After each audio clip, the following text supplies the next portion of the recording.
첫 코너는 한 주간 시청자들이 관심을 가졌던 MBC 관련 이슈들을 뽑아서 확인해보는 시청자 픽 시간입니다. 관련 키워드 먼저 살펴볼까요? 3종 세트, 관리사무소, 추억여행이네요. 먼저 3종 세트라는 키워드부터 확인해 보겠습니다. 어떤 프로그램과 연관된 키워드인가요? 네, 지난 21일 방송된 백파더 요리를 멈추지 마 관련 키워드입니다. 이날 방송에서는 식빵을 주제로 토스트 3종 세트 레시피를 소개했는데요. 프렌치 토스트부터 잼 프렌치 토스트, 몬테크리스토까지 이 냉장고 속의 재료로 간단하게 만들 수 있는 비법을 전수하면서 눈길을 끌었습니다. 자, 재료 사전에 공지 다 드렸죠? 식빵 준비하시면 된다고 그래서 식빵. 예. 자, 우유하고 달걀이 있으면 돼, 우선적으로. 3개를 까서 여기다 넣으면 되는 거예요? 까. 근데 왜 이걸 이렇게 일부러 풀어놓는 거예요? 이렇게 놓는 이유는 우유랑 맞추려고 그래요, 우유랑. 아, 사실은 프렌치 토스트 할 때 제일 중요한 것 중에 하나 우유하고 달걀의 비율인데 1대1로 일단 잡아볼게요, 1대1로. 집집마다 다르긴 할 건데 요리사분들도 다 달라요. 어떤 데는 1대 2분의 1 하는 데도 있고. 자, 이걸 2개 다 넣고 네. 그런 다음에 잘 섞어주세요. 이거 섞이기만 하면 되는 건가요? 자, 준비됐죠? 빵을 넣으세요. 야, 저희 백파더 하면서 제일 질문이 없는 달인 것 같아요. 아, 그러니까 오늘 저기 질문한다. 하은이 왜? 너무 타는 거 같아. 아, 그걸 꺼내면 되지. 지금 잘하고 있는데. 빵을 접시에 담아. 꺼내면 된대. 접시에다가 이렇게. 꺼낼 접시가 없다. 일단 여기. 오늘 접시가 하나도 없어. 아니, 그 백파도 도마를 왜 갖다 놓고 거기다가. 하는 거 아니야? 안 돼, 저 도마다. 괜찮아요, 그 도마도 해. 아니요, 그렇게 급할 필요 없어요. 천천히 하세요. 됐어. 좀 잘하셨는데. 잘했어요. 네, 잘했어요. 자, 여러분 두 번째 빵 가요. 두 번째 빵은 처음에 센 불로 넣는 게 센 불에 놔야 달걀 묻은 데 안으로 기름이 안 들어가요. 딱 센 불에 놔야 치익거리면서 달걀이 익으면서 막을 형성해 준단 말이에요, 처음에. 그래놓고 불을 줄여서 천천히 익혀야 돼. 이거는 더군다나 부장을 익힐 거라. 그렇죠?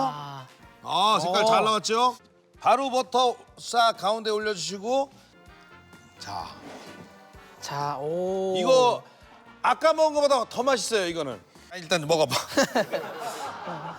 맛있지? 와. 우리가 원래 잼 발라서 빵 먹잖아요. 그거를 호텔에서 만들어준 것 같아요. 다 하면 금방 돼요. 그럼 이번 메뉴는 몬테크리스토라는 메뉴가 있어요.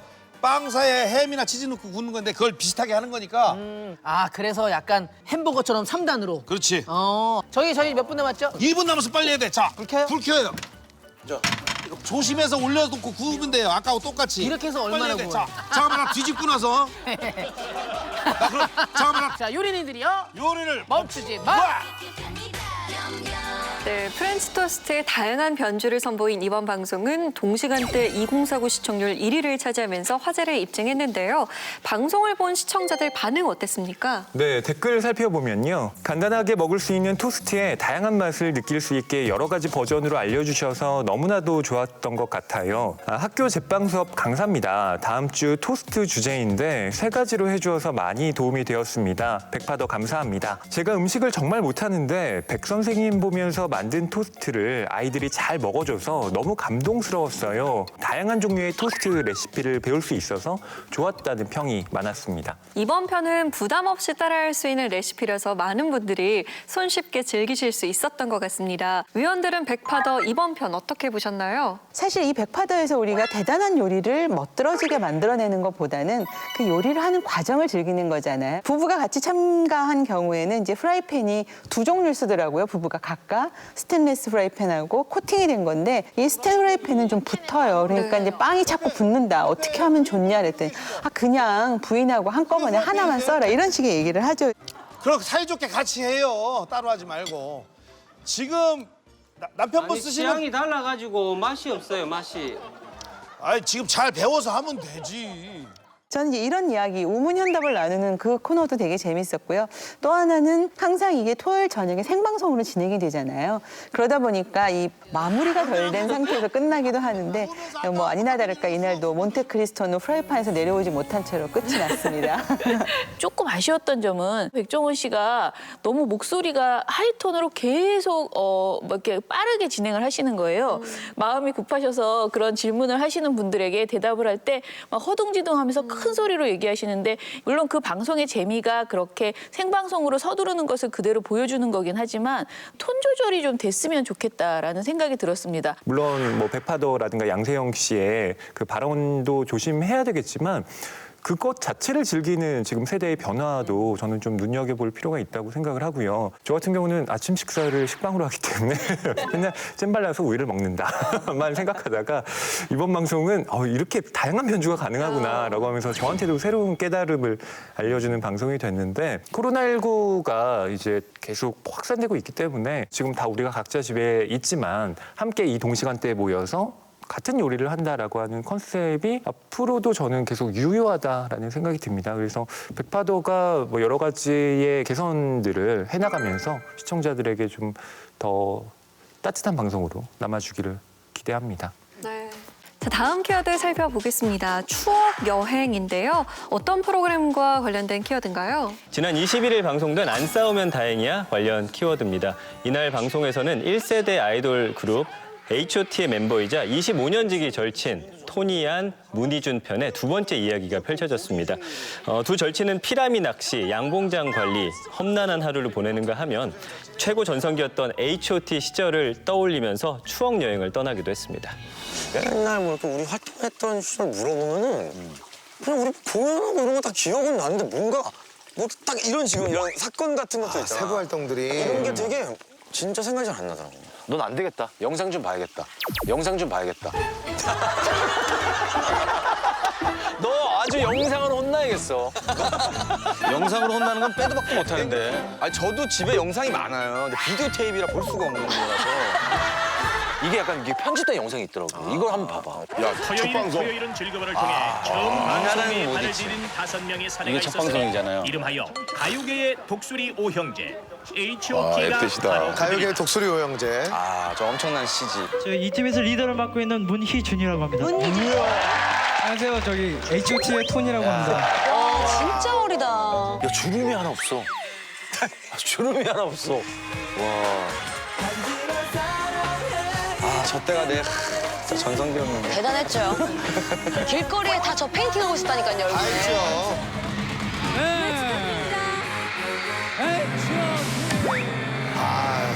차지했습니다. 별로 변변치도 않은데 이렇게 사랑해주셔서 너무 감사하고요. 저희 언제나 열심히 하겠습니다. 나는 이때 좀 불만이었어. 강타가 너무 울어가지고. 항상 울었잖아. 우리가 좀 울려고 해도 눈물이 쏙 들어가면서. 너무 막 세게 우니까. 솔직히 옛날 생각하잖아? 방송하기 쉽지가 않아. 나는 솔직히. 그때의 내 마음으로 돌아가면은 방송이 안 돼. 왜냐면 너무 신경 쓰게 많아. 이 말을 했을 때 이게 그럴까? 워낙 제약이 많았어. 얼마나 힘들었을까. 네. 위원들은 안 싸우면 다행이야 이번 편 어떻게 보셨어요? 이 프로그램을 보게 되는 이유는 거기에 출연하는 절친들이 속마음을 어떤 이야기들을 해줄 것인가가 핵심이 아닌가 싶어요. 인기 정상에 있었던 두 사람이었던 만큼 서로 이야기를 하다가 너 다시 그 시절로 돌아가고 싶니? 이런 질문을 하죠. 근데 지금은 돌아갈 수가 없지.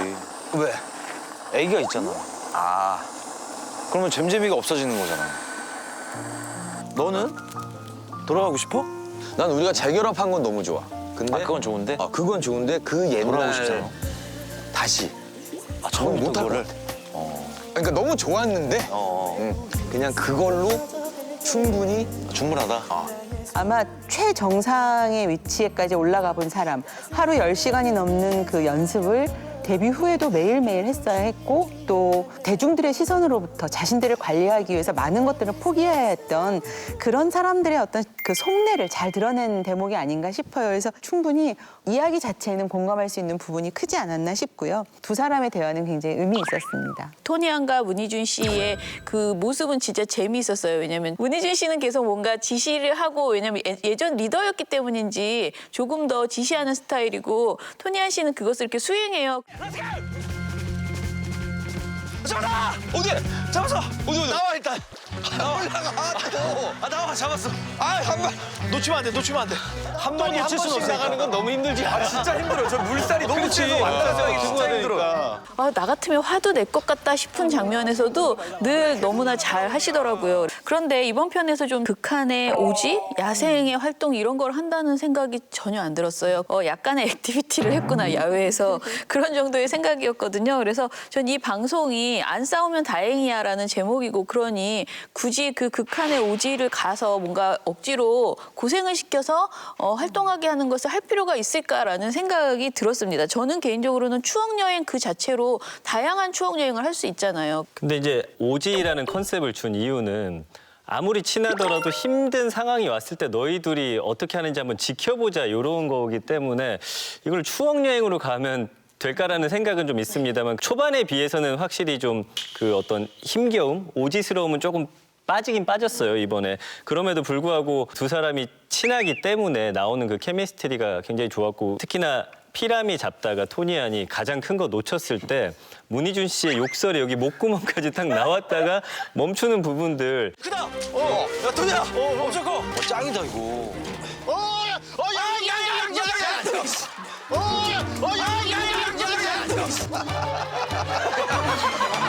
양동이 하나 이렇게 난리가 났어. 잠깐 시끄러워가지고 잘 안 잡혀가지고.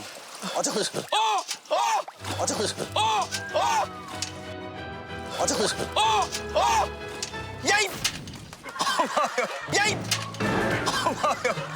욕 나올 뻔했어. 전혀 안 먹을 거야?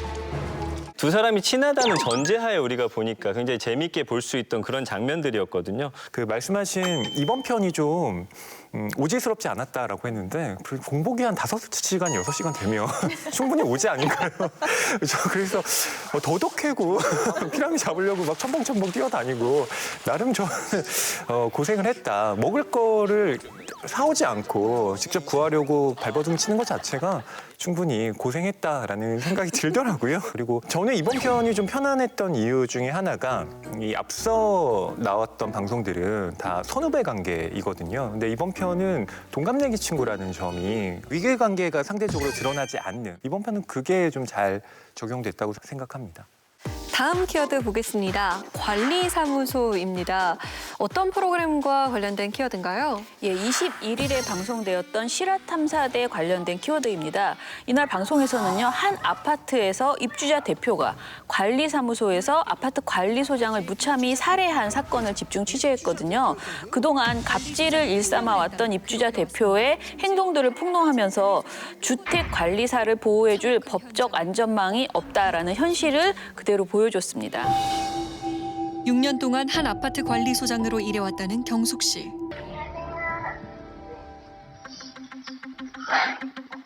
우편물이 도착하고 관리소장에게 우편물을 건네주는데 그런데 왜? 무슨 일이 왜요? 피해자의 목을 집중적으로 공격했다는 범인. 우리는 사건 속으로 들어가 봅니다. 무슨 일이 있었던 거예요? 오전 9시 54분. 문을 열고 관리사무소를 나가는 한 남자가 보입니다. 손에는 흉기를 들었습니다.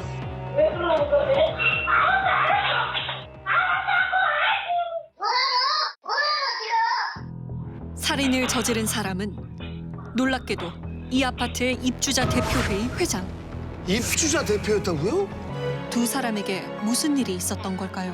회장이 혼자 단독으로 가서 이 직인 통장을 이제 도장을 잃어버렸다고 해서 혼자 은행을 다니면서 직인 변경을 다 단독 직인으로 다 변경을 한 거예요. 이번엔 도장을 잃어버렸다며 또다시 통장을 만들고 입출금 기록을 시시때때로 확인하려 했던 회장. 거기는 회장님이 통장 비밀번호 알아? 아니? 회장님 모르지. 비밀번호를 왜 알아? 나도 모르는데. 왜 자기한테 비밀번호를 안 알려주니? 아니 지가 본명을 왜 알아? 통장 인출할 때 지가 하는 게 아닌데. 사람들의 무관심 속에 권력을 등에 업은 그는 관리소장이 횡령을 했다며 괴롭혀왔습니다. 하지만 감사 결과 횡령은 없었습니다. 수직관계가 돼버리는 거예요.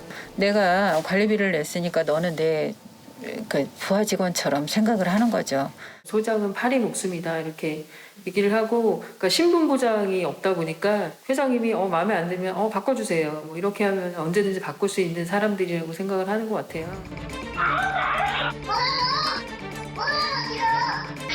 이 참혹한 죽음 앞엔 그녀를 보호해줄 법적 장치도 도움을 청할 곳도 없었습니다. 네, 방송을 본 시청자들의 반응은 어땠나요? 예, 댓글 살펴보면요. 경비도 관리소도 왜 을이라고 생각하는 건지, 남의 일이어도 너무 억울하다. 아파트 대표회장의 갑질을 막을 수 있는 제도적 장치가 절실히 필요합니다. 안타까운 사연이네요. 관리소 측에도 동대표 권한을 박탈할 수 있는 권한을 주어서 이런 일이 되풀이되지 않게 해야 한다고 봅니다. 관리소장이 억울하게 살해당한 사건에 대해서 안타까움을 표하고요. 그들을 보호할 제도적 장치가 마련돼야 한다는 목소리가 높았습니다. 위원들은 이번 방송 어떻게 보셨나요?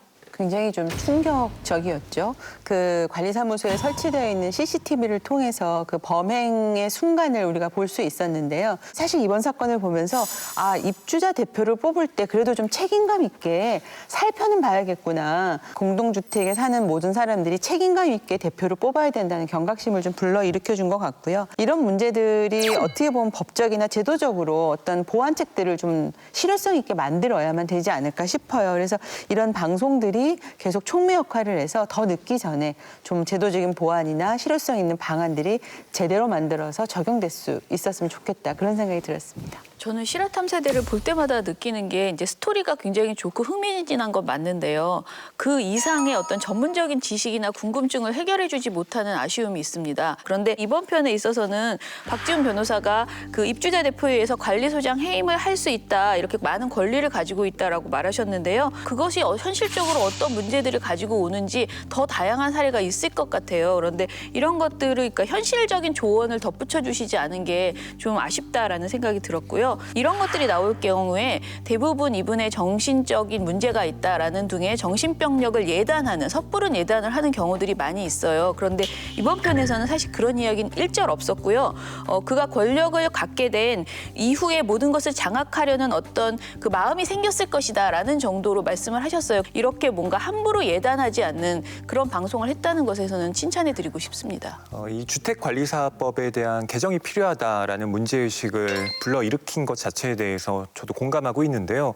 그런데 이 발제를 넘어서서 이제 구체적으로 대안을 어떻게 마련해야 할 것인가는 이것보다 훨씬 더 많은 논의가 필요하다고 생각합니다. 왜냐하면 주택관리사업법과 또 이 입주자 대표회의라고 하는 것은 상호 협력인 동시에 견제를 하기 위해서 마련된 제도이기 때문에 보다 구체화된 논의를 할 필요가 있다고 봅니다. 그렇게 한다면 더 좋은 방식으로 귀결되지 않을까 생각합니다. 하루빨리 주택관리 업무 종사자들의 인권을 지켜줄 법적 안전망이 마련되길 바랍니다. 한 주간의 MBC 이슈를 살펴보는 시청자 픽, 다음 주 새로운 이슈들로 만나뵙겠습니다.